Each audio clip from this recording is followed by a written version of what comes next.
Hello, Casey. Great job, and I like that you embedded images. You figured that out. That escapes a lot of us. Good collection of ingredients.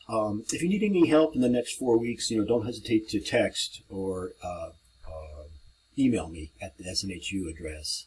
And from now until the end of the term, I bid you strength.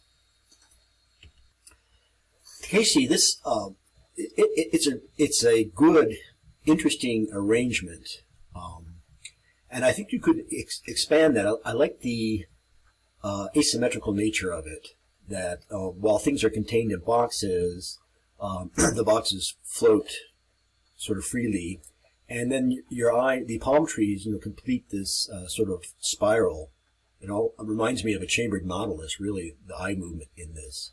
So good job. Still, you might consider other arrangements, and try to avoid using boxes for everything, or even borders. Think of other ways of making an edge, and it also depends on your goals. But if you want something that is clean, avoid using borders, and if you want something that's gentle to the eye, perhaps fewer right angles. You could turn some of these. I'll open this up in Illustrator and maybe play with your ingredients. Think about visual hierarchy. What do you want them to see first? Next? What's not so important for the viewer to see? And I think contact information can be a lot smaller and a little less obtrusive, perhaps on a single line. It's kind of like designing a letterhead, contact information. Think about all those little tricks to create an even line that you would use on a letterhead here on the magazine ad. And similarly, think about your copy. We're not trained, generally speaking, as copywriters. So for that, take a look at other professionally designed travel and leisure ads.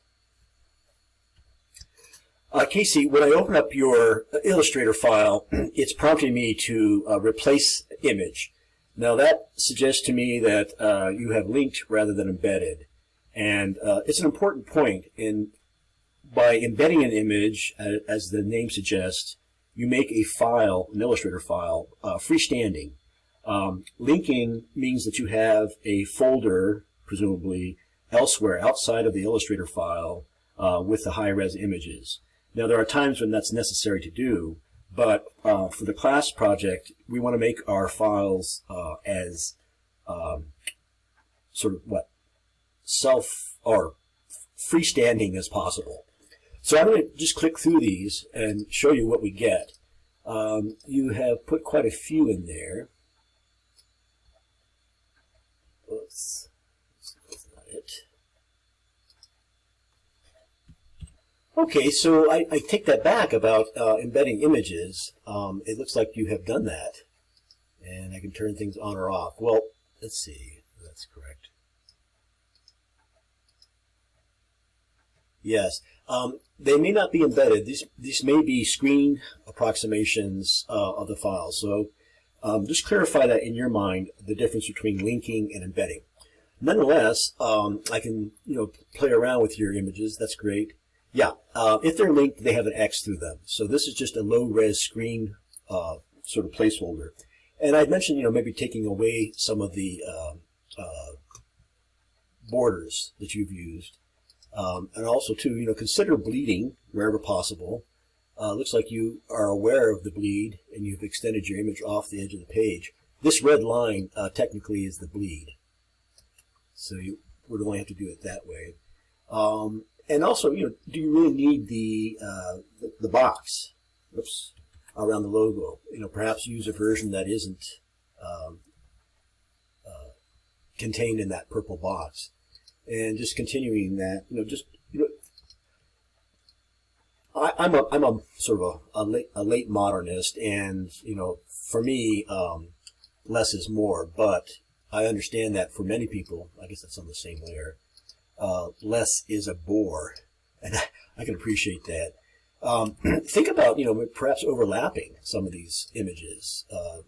by the stacking order in the layer dialog box. What happens if you put those maybe on top of the logo or the text? Yeah, it makes a little more integrated composition. And then I talked to you about the minimizing the contact information. That might, just a QR code might suffice in this case. All right, Casey, I'm going to end it here. You've got great ingredients. Just play around with them now.